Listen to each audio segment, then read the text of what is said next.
Writing is important, but chemistry and actors equally important. And I'm curious, maybe from you guys talking about the first time you kind of met each of these crew, but for you guys, what it was like stepping into this. Did you feel, wow, this is a family right away? Did you kind of see these people and go, yeah, that can be my family? No.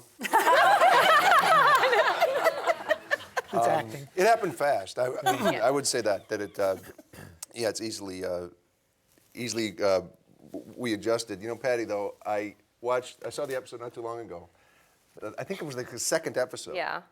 Was pretty much the only time that Frankie and Mike have kissed. Right. And it was like, we did the pilot and then didn't see each other for months, and then the first day shooting back, and we barely know each other. Right.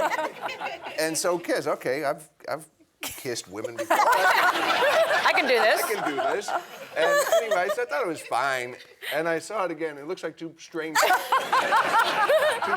kissing on top. No, Neil. You haven't been married for 20 years. That's exactly what people have been married for. Oh! It was a very married kiss. I remember it was a very married kiss. Yeah, you're all in a new relationship. Yeah. We didn't enjoy it while it lasts, which is like... All right. I learned something. All right. It's part of the realism of the show. Yes. Right. I didn't realize it was so realistic. You know, it's funny because I think I was reflecting back on that too because did we do 24 this year? Episodes. The pilot, yeah. Oh, it's a lot. That's a lot of episodes, and for a single camera show, and you're just thrown in right away and with each other for 12, 14, 16 hours a day, and it is kind of you're trying to be this family and. And it's funny with the kids too. I was thinking, I wasn't sure how to relate to the kids because they're all professionals. They are my peers, but they're also, 15 years younger than me.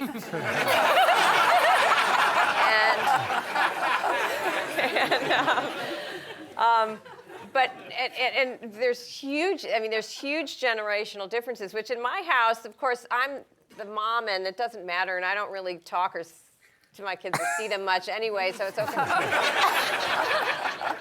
But now I have these kids who are my co-workers, but they're also kids, and am I supposed to be kind of a mom? But I want to be just their, I don't know. It's just a weird dynamic, and then I don't know when it just happened, but by the end of the year, it just was all like it all just falls together, and we just all come in, and we all have gotten to know each other, and.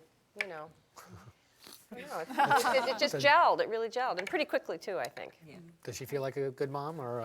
Yeah. I think Charlie and I were actually looking at pictures. Charlie, I keep forgetting Charlie's not here. Yeah, Charlie's with his own thing. Yeah. But Charlie and I were looking at pictures from. This is just recently. We were looking at pictures from the pilot, and.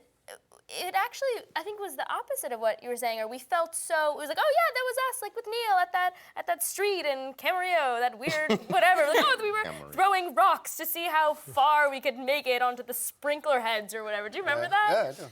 And we It's a good these game. pictures, and we were like, we felt so bonded, but we had known each other maybe like 2 days when we shot this. That's a weird thing because you're supposed to act like it should look like you know each other on camera, and we had met, the first day of shooting, and you know that you have a week to shoot this thing that you're supposed to look like you know and love each other, and if the pilot doesn't get picked up, you're never going to see each other again. So you almost hesitate to bond or whatever, but you have to fake this bond for 7 days, and. What I found distressing was that Neil doesn't have any kids, but he was chatting away with the kids for the first 10 episodes. I'm sitting in my chair with my Kindle going, what's he talking about? I can't think of anything to say. What's he talking about? When did it stop bothering you? You said for the first, it bothered you, and then it stopped bothering you, or I stopped talking to them?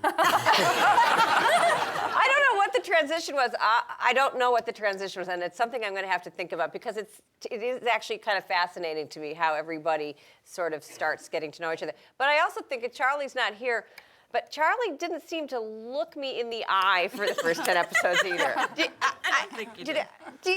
No. Can you tell me about that? Did he talk to you about that? Like, I'd be like, hi, Charlie. Hi. I don't know how much information I can really. Oh, yes. He's not here. You guys won't tell, right? It's our secret. I think Charlie might have been a little bit. In love. Yes. No, I think he might have thought that you didn't like him very much. Maybe a little Seriously? scared. I mean, I don't know. I feel like he's gonna see this and be like, what?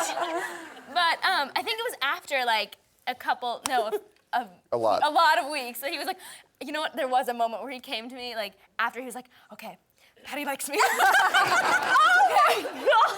Okay, there was one, like at the beginning.